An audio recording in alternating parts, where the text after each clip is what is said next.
beautiful, is it not? This reef looks so healthy, full of life and diversity. But soon a growing number of coral reefs are going to resemble this.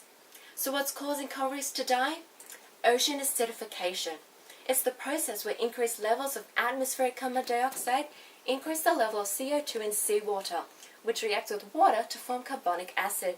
Increased levels of carbonic acid result in decreasing the pH level. This effect on coral reefs was investigated by the following researchers, and their discoveries have been detailed in the following journal article. The research was undertaken in waters of Papua New Guinea and consisted of 3 different coral reef test sites. They compared the plant and animal life of the test sites with the adjacent control sites. Chemical analysis was used to analyze gas samples with a chromatograph that had been collected by pooling 10 separate bubble streams. Water samples were analyzed for temperature, salinity, and pH level using a portable meter.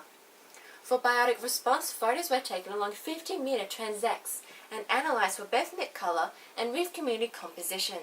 By extracting cores from the reef colonies, density, rate of calcification, and pigmentation were identified. A micrometer was used to determine skeletal growth rates, and the amount of carbon was analyzed in sediment samples. The results showed that the test sites had a lower pH level and overall biodiversity. Species composition consisted of simpler corals and fleshy macroalgae compared to the complex coral structures and crustose algae in the control sites. The coral in particular was slower growing, indicating that it's less resilient to disturbances. The results have supported concerns about ocean acidification, but the world can't afford to lose coral ecosystems. They're too important, not only for life under the water, but for us humans. Coral reefs provide a safe haven for many species humans harvest and eat. They also protect coastal areas from storm surges. But more importantly, a degrading reef system will have fewer niches for fish and invertebrates that rely on coral structures, especially for juvenile development. To rectify it, we need to start at the beginning of this cycle. Through human actions like burning fossil fuels and deforestation, the amount of carbon dioxide in the atmosphere has increased. This is what has affected coral reefs.